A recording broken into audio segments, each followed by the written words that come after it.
Greetings hobbyists, this is Add of All, and in this video we're going to have a look at if we can do an offset cut and bevel without using any add-ons. So I'm just making two cylinders here, so we've got two objects that are rounded, so they're a bit more complicated, that we can boolean together and then try and bevel. And I've covered this in previous videos. These are quite easy to add together, so we just boolean those together there. We'll hide the part we don't want, apply that, and then we can use Mesh Machine, which is a paid for add-on. If I come to Edge Tools here, click, Alt click, and then Y, and then we're going to offset cut, and I can set that to be as far as I want it to be. So let's do that a little bit wider, and then let's just fiddle around with that so we get it looking about right, probably about there. And then wherever we want it to go, we've got that there, and then we can just Control and B, and that allows us to bevel this somewhere like that. And then we can, if you really need to, shade it auto smooth, and you've got that beveled. But that requires us using an add-on, and Mesh Machine, it's not the most expensive add-on in the world, and there's a hell of a lot of other tools that it has, so I'd say it's worth it. But people either have an amount of money they can spend and very little free time, in which case obviously this is a great thing, or they have a lot of free time and not a lot of money. Now, I'm a teacher, so I have neither of both, but I did get asked if it was possible to do this without an add-on, and it is.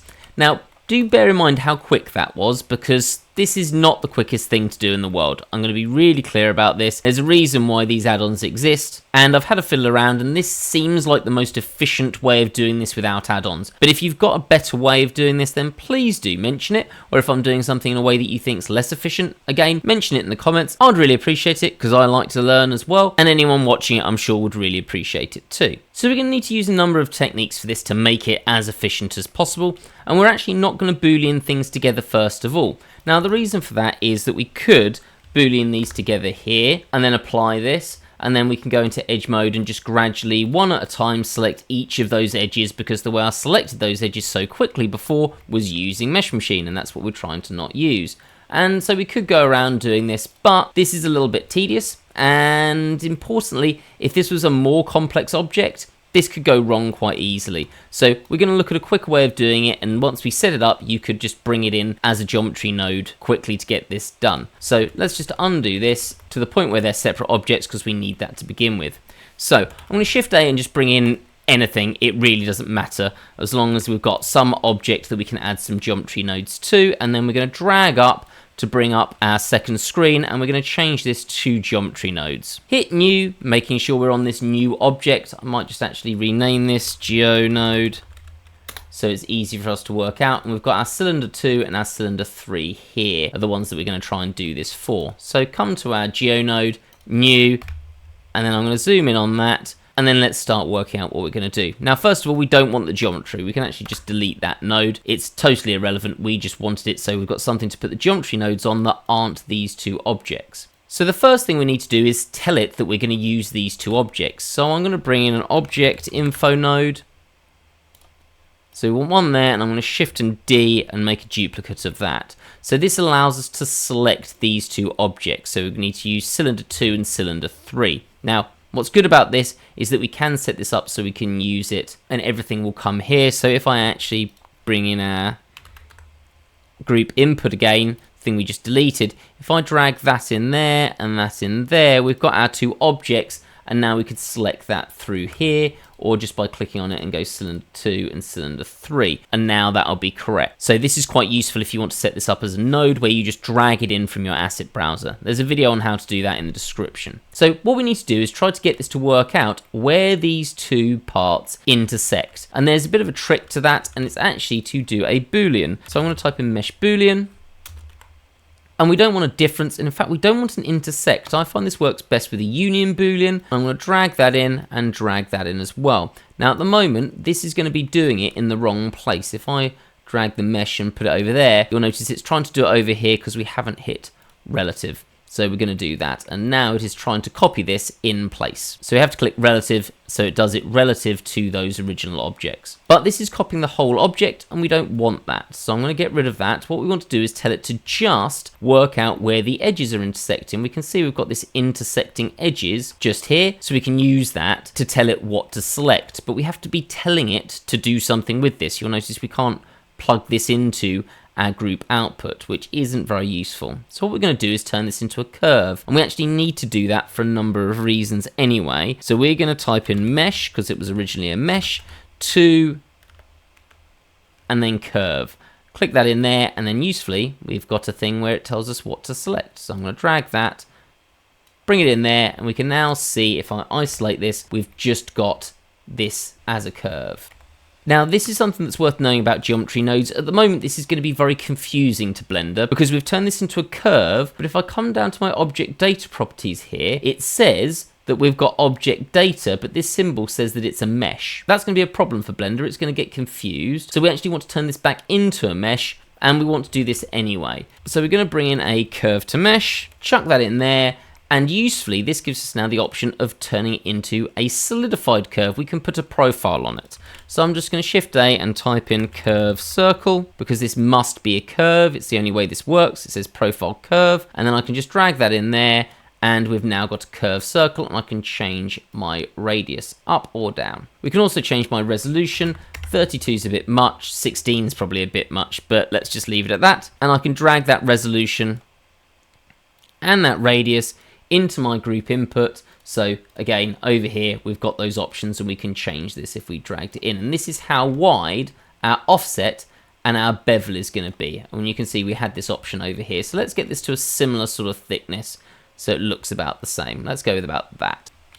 Maybe a bit less. Cool. Now at this point, we're pretty much done.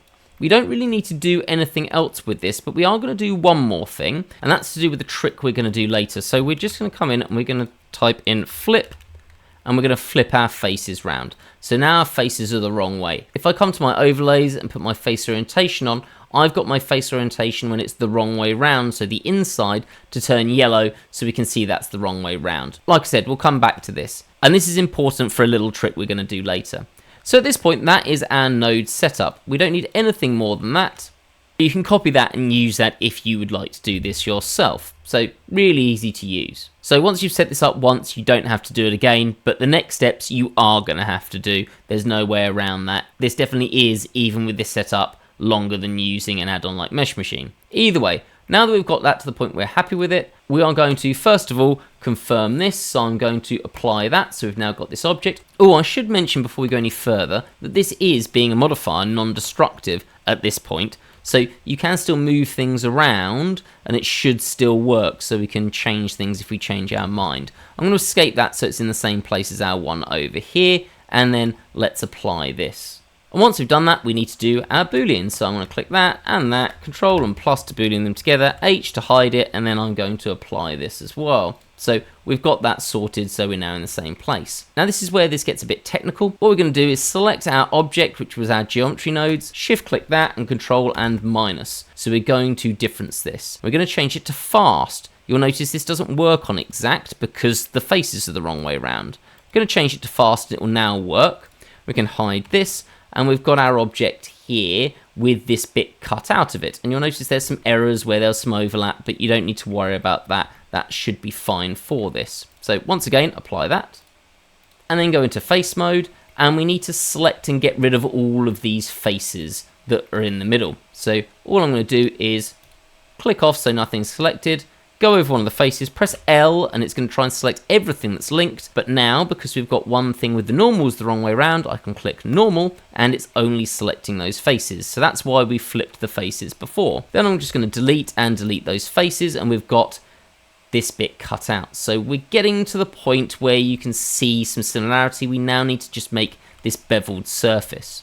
So at this point, what I'm going to do is go into vertex mode and then A to select everything, but I only want the bits that are going to be connected together, and we need to clean this up because, well, it's a goddamn mess at this point with all these vertices everywhere. So we want to try and make this a bit neater. Now this is the bit where you might have some problems and you might have to manually go into this, but we'll try and do it as much without as possible. So with everything selected, that's very important, go to select loops and select boundary loops, and that will now work. Do note, if I've got nothing selected and I go to select loops and select boundary loops, it won't work. So do make sure you've pressed A to get everything selected, otherwise you're going to get stuck here and very frustrated. So select boundary loops, and then we need to get rid of all of these small vertices that aren't actually doing anything. So what I'm going to do is press X, and then we're going to do a limited dissolve, and that's going to dissolve, well, in this instance, everything that's at 5 degrees or less. So basically it is measuring every angle. So let me get somewhere I can show this. So what this is doing is taking this edge here and imagining it straight. Obviously, I can't draw straight very well with a mouse, and checking that and saying, well, if it's less than 5 degrees, we're going to delete it. Let me just undo everything so we've got back to the point we can change this. So X, limited dissolve, it's at 5 degrees, and now we want to have a look around and see if this is working. Now, the most important bit for this is making sure that my geometry, that's these straight lines, or the parts that were of the original mesh, don't get messed up. So I don't want to go too far with this, and I might have to start doing things manually, but I'm just going to scroll up until I get rid of, hopefully, all of the extraneous vertices that we don't want. Let me have a look. So, yep, that's worked out fine. I haven't got rid of any of the actual geometry itself, just the ones in between.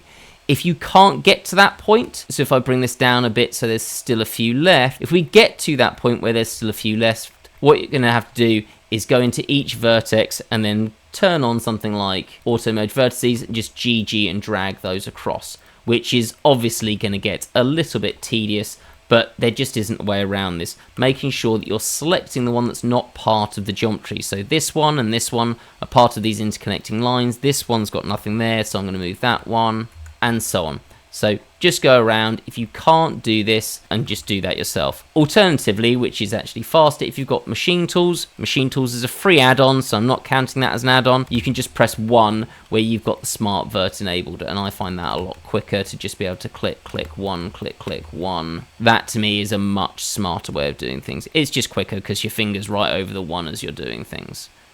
1 there. Right, any more? Yes. And this is the other annoying bit about this, is if you miss one of these, it's going to be not the worst thing in the world. The geometry is just not going to be as nice.